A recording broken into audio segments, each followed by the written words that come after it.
How to not let phone contacts find you on Snapchat. Hello guys, welcome back to another tutorial video. Today's video I'll teach you guys how you cannot let your phone contacts find you on your Snapchat. Now let's get started. First open up your Snapchat, and after you open your Snapchat just tap on your Bitmoji on the top left. After you tap on it, tap on the gear icon on the top right, and now you're on your settings. Now just scroll down. Now scroll down till you see your contacts. Tap on contacts, and here remove your synced contacts from Snapchat. Select that option and confirm this.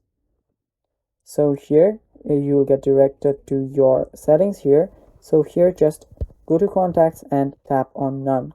So after you do that, your contacts and your Snapchat will no longer be synced.